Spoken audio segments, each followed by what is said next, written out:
Assalamualaikum warahmatullahi wabarakatuh. Perkenalkan, nama saya Husni Nandasya Putra, kelas 10 IIS SMA Negeri 2 Simpang Kiri, Kota Sublu Salam, Provinsi Aceh.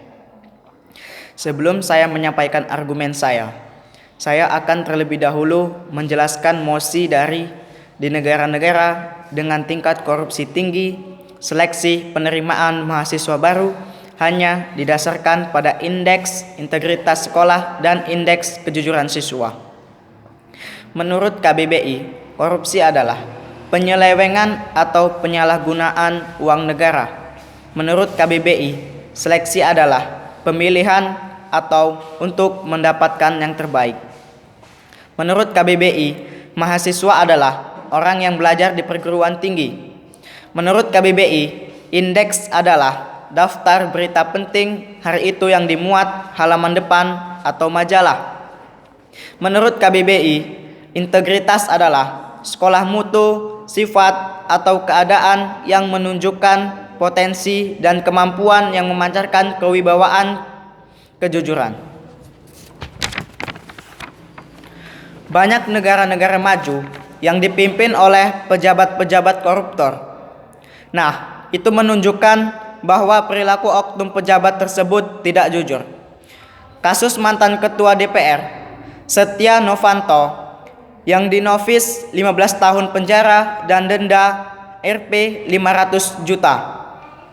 Setnov dinilai terbukti secara sah dan meyakinkan bersalah melakukan korupsi proyek pengadaan KTP elektronik yang ditaksir merugikan negara hingga 2,3 triliun.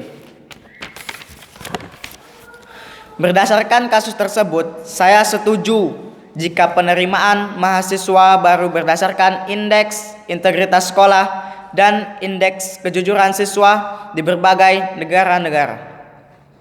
Corruption Watch atau ICW memprediksi jumlah kasus korupsi yang ditangani KPK pada tahun 2020.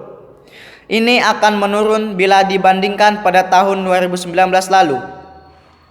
Peneliti ICW, Wana Alamsyah, mengatakan hal itu tak bisa dilepaskan dari berlakunya UU nomor 19 tahun 2019 tentang KPK yang ditenggarai membatasi ruang gerak KPK. Karena bagaimanapun juga keterbatasan instrumen hukum yang melekat pada KPK akan sulit. Ada layer yang harus ditempuh untuk dilakukan penyadapan, penyitaan, dan penggeledahan.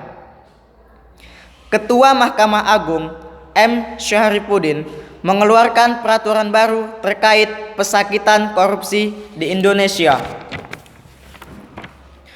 Mahkamah Agung menerbitkan ketentuan baru terkait pedoman pemindaan koruptor, yakni Peraturan MA nomor 1 tahun 2020. Peraturan itu mengamatkan tentang pedoman pemidanaan pasal 2 dan pasal 3 UU Pemberantasan Tindak Pidana Korupsi. Di dalamnya mengatur korupsi di atas Rp 100 miliar dapat dipidana seumur hidup. Dalam hal mengadili yang tercantum dalam pasal 3, kategori kerugian keuangan negara terbagi menjadi 5. Pertama, yakni paling berat adalah lebih dari Rp 100 miliar. Sekian, terima kasih.